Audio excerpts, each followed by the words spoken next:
I'm Kristen Canady, and I'll be talking to you about informal assessment. Classroom teachers are always looking for ways to improve student learning.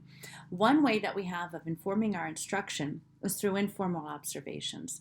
The following slides show 4 informal assessments that can be used in classrooms to help inform instruction and track learning. First one is called interview. Now, during the interview, the teacher asks questions and the student reflects upon those questions or demonstrates their learning. Classroom uses for this type of assessment would be with almost every curricular area in the classroom. Assistive technology that could be used would be iPads with maybe some assistive apps, or possibly a video, especially for those who are reluctant to talk one-on-one with the teacher. The advantages of this assessment is it helps to gauge an understanding of a topic, a concept, or a skill. The students are able to use their own language, so those students who are reluctant writers can talk orally instead of having to write. It enhances oral communication skills and it promotes critical thinking. One of the disadvantages that I found with this process is it is very time-consuming. It takes a number of minutes to sit down and talk with a child one-on-one. It also takes your attention away from what's happening within the rest of the classroom. The syntax can also impact student understanding of a question during the interview, so your wording of questions needs to be clear. Another form of informal assessment would be the anecdotal record. This is a brief account of what students demonstrate. Classroom uses would be for recording behaviors, summarizing small group work, or tracking changes and trends over time, whether it's a learning or it's a behavior, just about any kind of behavior or learning that you would like to track. Assistive technology, well, the student really won't need to do much, but this kind of assessment could be used to help determine what kind of assistive technology would be helpful for a student.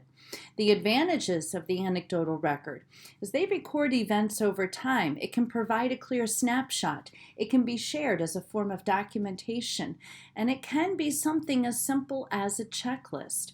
One of the disadvantages, it could be subjective, especially if you're writing comments or your opinions. It can also be time-consuming as well. Another form of informal assessment is a work sample. A work sample is any kind of work that a student creates, and it can be used to determine their level of skill development. Classroom uses would be for all curricular areas. The assistive technology would be iPads, whether they're using text-to-speech or speech-to-text. Seesaw could be used as a place for them to share and to store their work samples. They could use a video. They could use keyboards. Audio could be used in place of writing. The advantages of a work sample: work can be viewed over time. Work can be shared with parents or administrator. It's more evidence of learning. And it doesn't have to be kept. It can be replaced when the student has learned the skill and can move on. One of the disadvantages is keeping track of all of the work samples.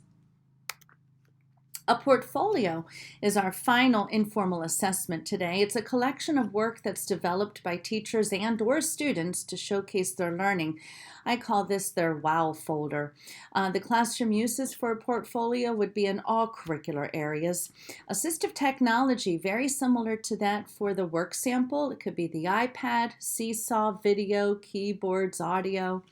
Advantages: work can be viewed over time.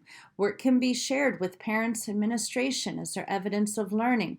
Only the best pieces are kept, and learning can be tracked over longer periods of time. The disadvantages: how to move their portfolio pieces from one year to the next. In summary, informal assessment is a valuable tool for teachers to track learning over time. Some tools can be used for determining growth over longer periods of time. Some tools can be used as checklists to provide a snapshot of learning or growth. Other tools can be used from one lesson to the next to determine where student learning gaps may lie or what skills strategies have been mastered. The most effective teaching can only be done when learning is tracked and monitored. Thank you.